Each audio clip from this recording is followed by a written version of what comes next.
to deliver this message. And so I shall deliver this message first, and then say one or two things. And then, as Bishop Barbers is aware, our church is an anniversary. But then the Prime Minister or the Deputy Prime Minister call on you. There's an unwritten law that says you can't tell them no. So it says, stop whatever you're doing, go do their task, then go back to yours. And so I give highest esteem and respect for God, for His Son, Yeshua HaMashiach, Jesus, the resurrected, exalted Christ. Amen? To the presiding prelate of the churches of God in Christ in the Bahamas in this jurisdiction, and the founder and senior pastor of, now is it Redeem or Redeemed? Redeemed. Redeem how I love to proclaim. Redeemed by the blood of the Lamb. And that's good, of course, to your esteemed Bishop Tony Hannah, and to all of the members of the clergy in their respective places, of course to the one presiding the service, and to each of you in your respective places. I greet you on behalf of the Prime Minister of the Commonwealth of the Bahamas. And they say Cat Island is ruling the country. Is anybody from Cat Island in here? There's only two people, it should be more. Two in front of me, two behind me, it should be more. But I bring greetings, and I should like to convey those greetings.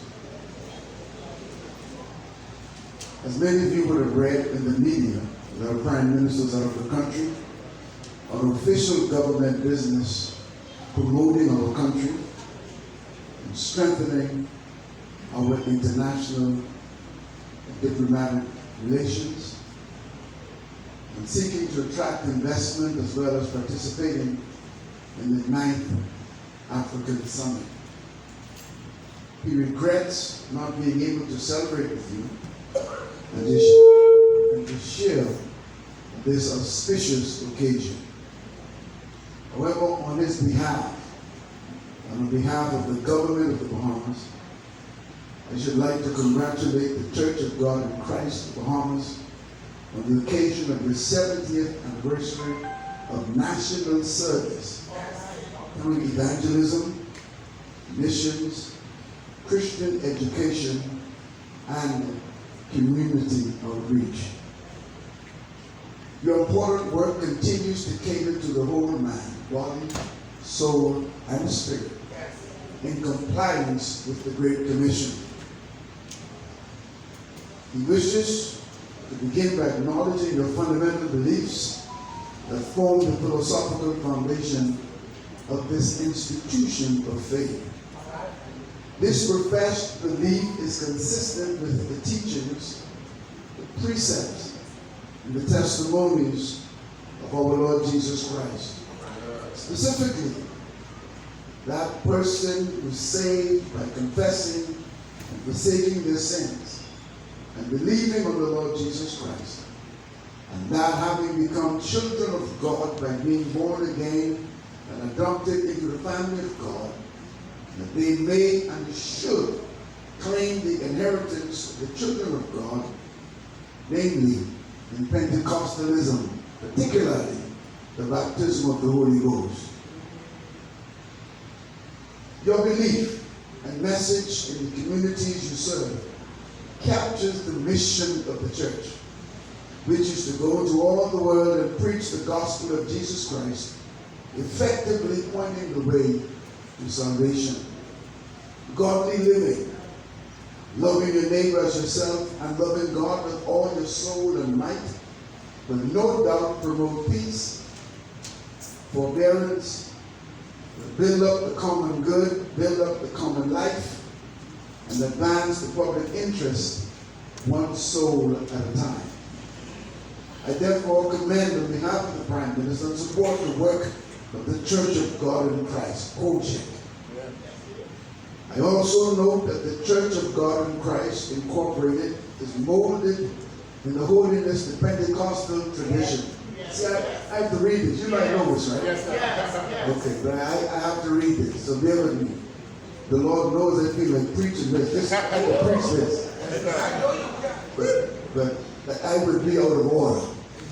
So, the Church of God in Christ Incorporated is molded in the holiness, the Pentecostal tradition.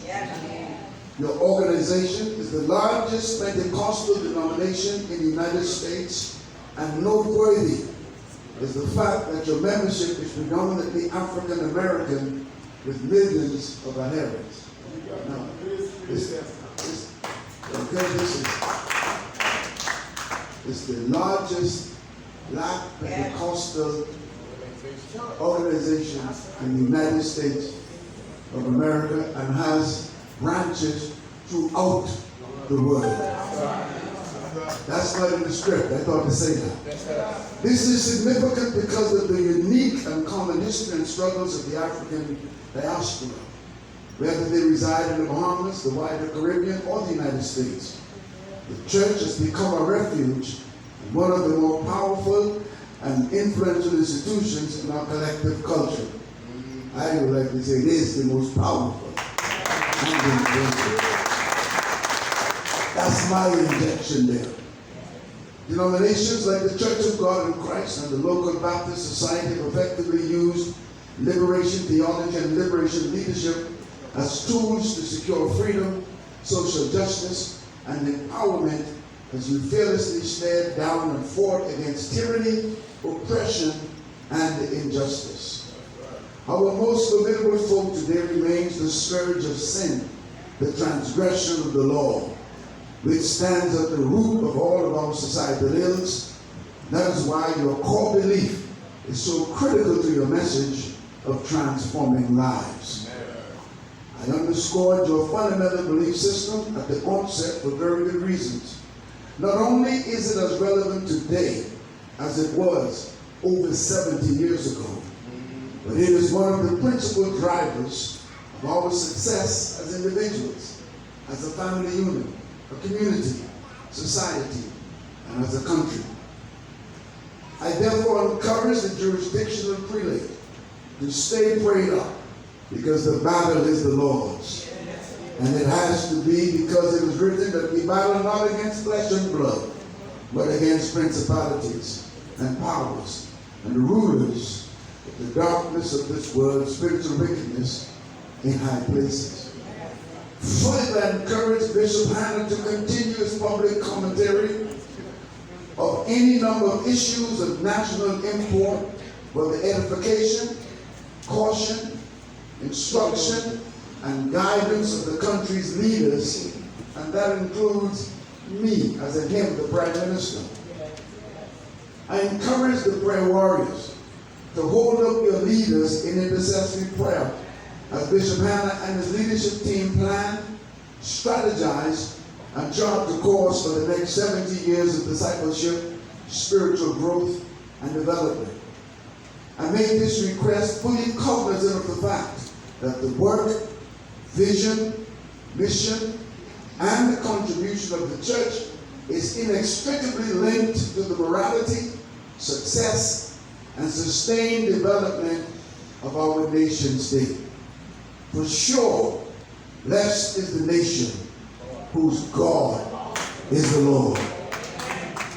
On behalf of the Prime Minister, the Honorable Philip E. Brave Davis and Mrs. Davis, the government and the people of the Commonwealth of the Bahamas, I extend heartfelt congratulations, best wishes, and our highest regard to the officers and members of the Church of God in Christ Bahamas on the occasion of your 70th anniversary. Thank you for your kind invitation to celebrate with you, and may Almighty God continue to bless your good works as He continues to pour His richest blessings on the Commonwealth of the Bahamas. That's from the Prime Minister.